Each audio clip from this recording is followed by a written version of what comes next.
नमस्कार।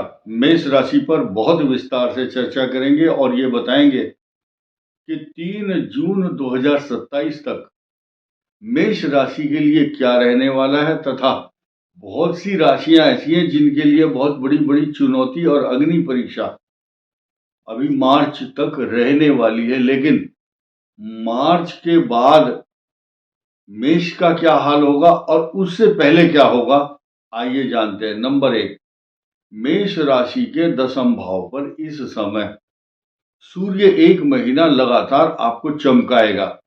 धन, विद्या, मान सम्मान, संतान, तरक्की, पैसा, जायदाद, आपकी सुंदर वाणी, आपका यश, आपकी प्रतिष्ठा, नौकरी, प्रमोशन, तरक्की, सब कुछ लिखी हुई है। इसमें कोई शक नहीं है। कारण क्या है? सूर्य आपके 10वें भाव में है। कोई शक नहीं होना चाहिए, कोई संदेह, कोई किसी को भ्रम की स्थिति नहीं होनी चाहिए। सबकी चर्चा करूंगा। देखिए, अब सूर्य फिर अब आपके 11वें स्थान में आ जाएंगे और आपको डबल फायदा क्या होगा? सूर्य और शनि, पिता पुत्र दोनों भले ही कितने ईर्ष्या करते हो आपस में, लेकिन आपके 11वें भाव में होंगे और उस स्थान पर इतनी अच्छी अपॉर्चुनिटी दे रहा है शनि, क्योंकि वो 10th हाउस का लॉर्ड है। और आनंद तो आपको अब आएगा सुनने में कि देखिए, शनि जो है अपनी ही राशि में बैठा हुआ है इस समय, लेकिन सूर्य अपने पुत्र के घर में है। लेकिन सूर्य जिस नक्षत्र पर है, ये ध्यान दो, वो उत्तराषाढ़ा नक्षत्र सूर्य का अपना नक्षत्र है। वो किसी की दया का मोहताज नहीं है। सूर्य प्रबल है, केंद्र में है, त्रिकोण का स्वामी है और अपने नक्षत्र पर 10वें भाव में, जिसको दिक बलि, स्थान बलि कहा गया, बलवान। क्योंकि राजकीय स्थान, राज दरबार स्थान, और सूर्य वहां का कारक भी है, छठे का 10वें का, पिता का कारक सूर्य वहीं बैठा है, या बैठ करके 14 फरवरी तक आप किसी की दया के मोहताज नहीं है। कारण क्या है कि आपको यश, प्रतिष्ठा, मान सम्मान, डायनेमिक पर्सनालिटी भी रहेंगे आप। और आनंद तो अब आएगा इस बात को सुनने में, क्या कि आपके लगन का स्वामी और सूर्य दोनों आग के अंगारे हैं। ये बहुत तीक्ष्ण हैं, लेकिन केंद्र में बैठ करके ये बलवान हो जाते हैं। लगन का स्वामी केंद्र में और त्रिकोण का स्वामी पंचम का, वो भी केंद्र में आ गया। तो साधारण बात नहीं है। अब हम सूर्य की इस बात की प्रशंसा या मेष राशि के लिए शुभत्व देने वाली बात करेंगे।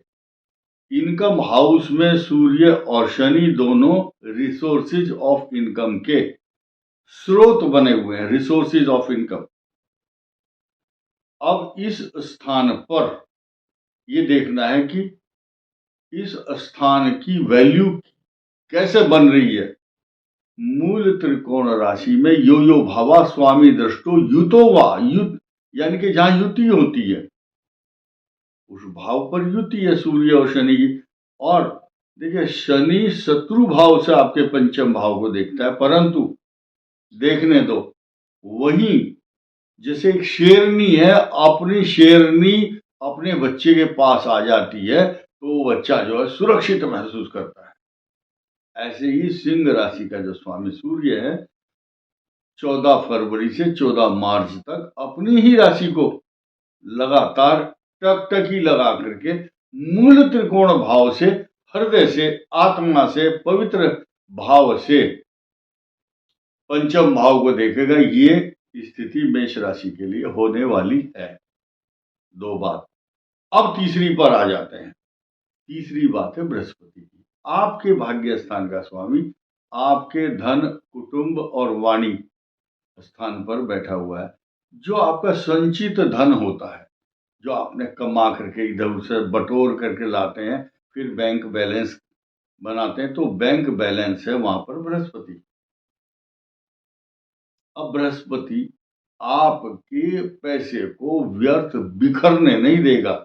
एक बार वहां पर बैठ गया बृहस्पति तो वो आपके धन की सुरक्षा बहुत शिद्दत के साथ, मुस्तैदी के साथ, ईमानदारी और वफादारी के साथ बृहस्पति उस स्थान पर अच्छी दृष्टि के साथ, अच्छे स्थायित्व के साथ, क्योंकि स्थिर राशि है वहां पर टॉरस, वहां बृहस्पति है, शुभत्व देगा, शुभ फल प्रदान करेगा।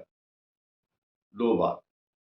अब हम धीरे धीरे इस बात पर आ जाते हैं कि आपका जो अष्टम भाव का स्वामी है मंगल, जो मृत्यु स्थान है, उस पर बृहस्पति की दृष्टि सकारात्मक है। भले ही उस स्थान का स्वामी मंगल सूर्य से दृष्ट है, लेकिन 14 फरवरी के बाद वो दृष्ट भी नहीं रहेगा। फिलहाल मेष राशि के स्वास्थ्य को पीड़ा की दृष्टि से देख सकते हैं कि कष्ट है। क्यों?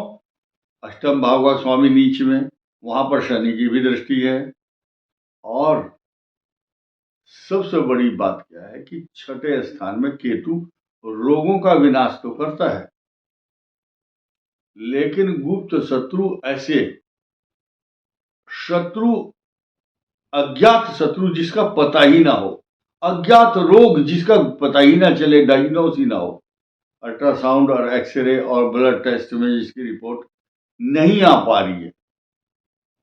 रीजन क्या है कि राहु मुख है, राहु 12वें भाव में है आपके गोचर में अभी 18 मई तक, लेकिन राहु तो ऊपर का हिस्सा और केतु धड़ है नीचे का। अब वो नीचे वाला जो हिस्सा है उसके पास नेत्र नहीं है, क्योंकि गर्दन तो चली गई, वो दिशाहीन है, उसको पता नहीं दाएं चलना या बाएं चलना। जैसे एक मिसाइल होती है, उसमें कंप्यूटर से उसकी डिग्री फीड कर देते हैं कि इधर जाकर के गिरेगी, लेकिन अनगाइडेड मिसाइल है ये केतु, इसका कुछ पता नहीं कब क्या कर दे। यही बात है, जब मनुष्य भक्ति में लीन होता है तो मोक्ष भी देता है केतु। केतु ईश्वर भक्ति का भी कारक है और बहुत उच्च शिखर पर भी ले जाता है मनुष्य को, और पाप ग्रहों से युक्त हो या दृष्ट हो तो ऐसे रोग भी देता है जो शरीर की मुक्ति भी प्रदान करता है या ऑपरेशन कराता है। केतु कैंसर है, केतु फोड़ा है, केतु इन्फेक्शन है, केतु अज्ञात रोग है, चुपचाप पनपने वाला ग्रह है। अब ये जो कोरोना था ये भी केतु के प्रकोप का कारण था, क्योंकि वो जो है राहु केतु तुला में थे उस समय। अलग अलग इनके विश्लेषण होते हैं।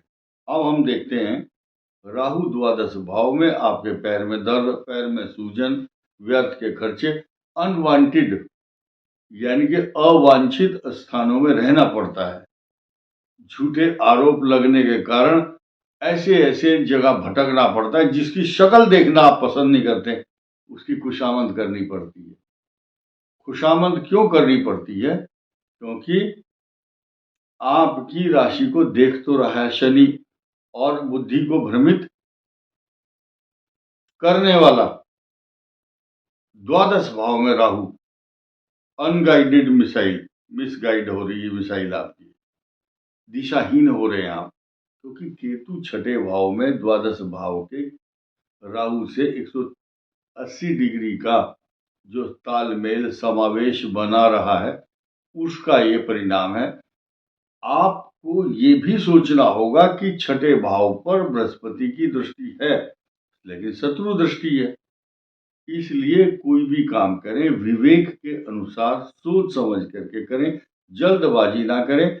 और कुछ लोग जिनकी दशा गलत चल रही है, हर आदमी जानता है मेरी दशा कैसी चल रही है, जिनकी बुध की दशा चल रही है, या मेष लग्न है या मेष राशि है। अभी फिलहाल ये भी बता दूं, ये जो वीडियो बना है या जो भविष्यवाणी अभी की गई है, ये अश्विनी, भरणी और कृत्तिका नक्षत्र के प्रथम चरण में जिनका जन्म हुआ है उनके लिए ये एप्लीकेबल होगी। और दूसरा, ये जो मेष राशि है इसके जातक अभी कुछ दिन परेशान रहेंगे, लेकिन जैसे ही बृहस्पति तीसरे भाव में 14 मई को आएगी तो 11th हाउस में ठीक 4 दिन बाद एक तो आपकी इनकम हाउस पर बृहस्पति की दृष्टि होगी 14 मई को। देखिए, ध्यान से सुनिए, नोट कीजिए। 14 मई को बृहस्पति आपके पराक्रम भाव तीसरे स्थान में आएंगे, जिसकी सीधी सीधी दृष्टि आपके इनकम हाउस पर होगी। और वहीं पर ठीक 4 दिन के बाद 18 मई को राहु का पदार्पण होगा, वेलकम होगा। एक तरह से इतनी बड़ी अपॉर्चुनिटी मेष राशि के लिए आ रही है, लेकिन यहां आपको ये भी बात ध्यान देने की है कि लोहे के पाए पर शनि 30 मार्च 2025 को आएंगे। उस समय आपको अपने खर्चों पर नियंत्रण करना है, धोखेबाज लोगों से बचना है। मित्र ही आपको ठगेंगे, बाहर के आदमी की किसी की हिम्मत नहीं है, ताकत नहीं है जो आपको ठग सके। इसीलिए ऑनलाइन ठगी, फ्रॉड जिस तरह के आजकल चल रहा है ना, ऑनलाइन कोई पैसा ठग लेगा, आपके साथ फ्रॉड हो जाएगा, किसी पर विश्वास नहीं करना, जल्दबाजी नहीं करना, पैरों में कष्ट रहेगा। इस वीडियो में इतना ही। धन्यवाद, नमस्कार।